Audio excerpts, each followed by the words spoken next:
क्या आपके पति आपको खर्चा नहीं दे रहे? क्या आपके हस्बैंड आपको फिजिकली, इमोशनली हैरास कर रहे हैं और आप अपनी शादी में खुश नहीं हैं? तो आप क्या कर सकती हैं? ये वीडियो में आप ज़रूर देखिए। नमस्कार, मेरा नाम है गगन चावला, मैं BNG लॉ एसोसिएट्स का फाउंडर हूँ। अगर आप एक शादी में हैं और आपके हस्बैंड आपको एक्सपेंसेस यानी मेंटेनेंस यानी खर्चा नहीं देते और आपको हैरास करते हैं, चाहे वो फिज़िकल वे में हो चाहे इमोशनल वे में हो, तो आपके पास राइट्स हैं जिन्हें आप इन्फोर्स करा सकती हैं कोर्ट में केस फाइल करके। सबसे पहले आपके लिए ये जानना ज़रूरी है कि बीइंग अ फीमेल आप किन किन एक्ट्स में आपके राइट्स को कवर किया जाता है। सबसे पहले आता है Hindu marriage act. Hindu marriage act में आपके पास कुछ राइट्स दिए हैं, जिसमें अगर आपके बच्चे हैं तो उनसे विजिटेशन का राइट, उनकी कस्टडी का राइट, उनके लिए मेंटेनेंस का राइट। अगर आपके हस्बैंड आपको एक्सपेंसेस मेंटेनेंस नहीं देते तो सेक्शन 24 हिंदू मैरिज एक्ट में आप वो राइट भी एनफोर्स करा सकते हैं। अगर आपके हस्बैंड आपको किसी तरह मेंटली या फिजिकल क्रूएलिटी से ट्रीट करते हैं या आपको 2 साल या उससे ज़्यादा छोड़ के जा चुके हैं और आपके साथ नहीं रहते, तो आप उनके अगेंस्ट डिवोर्स केस फाइल कर सकती हैं। या बिना किसी कारण के अगर आपके हस्बैंड आपके साथ नहीं रहते तो आप कोर्ट में केस फाइल कर सकते हैं, जिसे हम कहते हैं रेस्टिट्यूशन ऑफ कॉन्जुगल राइट्स, जिसमें आप अपने पार्टनर, अपने हस्बैंड को कोर्ट से ऑर्डर करवा सकती हैं कि वो आपके साथ आके आपकी कंपनी में रहें।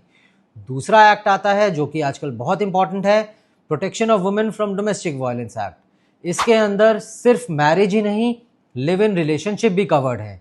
अगर आपके हस्बैंड, आपके पार्टनर जो आपके साथ एक डोमेस्टिक रिलेशनशिप में है, यानी आप उनके साथ एक ही छत के नीचे रहते हैं, वो आपको किसी भी तरह अब्यूज़ करते हैं, चाहे फिजिकली, इमोशनली या फाइनेंशियली, तो आप उनके खिलाफ एक कोर्ट में कंप्लेंट फाइल कर सकती हैं, जिसमें आपके पास राइट्स हैं कि आप उनसे सबसे पहले मेंटेनेंस क्लेम कर सकती हैं, दूसरे पे आप उनसे रेजिडेंस राइट क्लेम कर सकती हैं, यानी अगर वो आपको रहने की कोई जगह प्रोवाइड नहीं कर रहे तो आप उनसे कोर्ट से ऑर्डर दिलवा सकती हैं कि आपको वो कोई रहने की जगह दे। तीसरा, अगर आप दोनों के नाम पे कोई जॉइंट प्रॉपर्टी है या कोई ऐसी प्रॉपर्टी है जिनको वो डिस्पोज ऑफ करना चाहते हैं या आपको ऐसा अंदेशा है कि वो उसे डिस्पोज ऑफ करके एब्सकॉन्ड कर सकते हैं, तो आप कोर्ट से उस प्रॉपर्टी की सेल पे या थर्ड पार्टी इंटरेस्ट क्रिएट कराने पे स्टे भी ले सकती हैं। चौथा, आप उनसे कॉम्पनसेशन मांग सकती हैं, यानी अगर आपके साथ कोई ऐसा इवेंट हुआ है या कोई ऐसी प्रॉब्लम है जिसके लिए आपको कॉम्पनसेट करना जाना चाहिए या आपको कोई लॉस हुआ है, तो वो भी आप कोर्ट से मांग सकती हैं, जो आपके हस्बैंड को आपको देना पड़ेगा। पांचवा, अगर आपको ऐसा लगता है कि आपके हस्बैंड या आपके पार्टनर आपको आके किसी भी तरह से हार्म पहुंचा सकते हैं, फिजिकली या इमोशनली, तो आप कोर्ट से एक प्रोटेक्शन ऑर्डर भी मांग सकती हैं, जिससे कोर्ट आपको ये एक ऑर्डर पास कर देगा जो कि आपके फेवर में होगा और आपके पार्टनर के अगेंस्ट, कि वो आपको किसी भी तरह से, चाहे इलेक्ट्रॉनिकली चाहे फिजिकली, कांटेक्ट नहीं कर सकते। साथ ही साथ अगर आपके पार्टनर इस ऑर्डर को नहीं मानते तो इसमें उनके खिलाफ एक सज़ा का प्रावधान भी है। इसके बाद आता है BNS एक्ट, जिसके अंदर अगर आपके हस्बैंड या उनकी फैमिली आपसे शादी के बाद किसी भी तरह की डाउरी की डिमांड को लेके हैरासमेंट करते हैं तो उसमें उनको सज़ा मिल सकती है। साथ ही साथ BNSS एक्ट के अंदर भी आप अपने हस्बैंड से मेंटेनेंस क्लेम कर सकती हैं।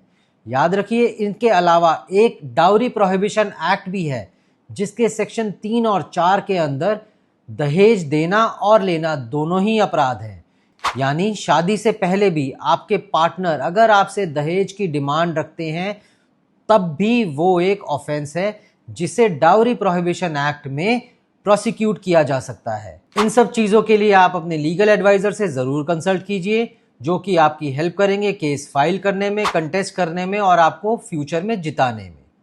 और ऐसे वीडियोस देखने के लिए हमारे साथ जुड़े रहिए। नमस्कार।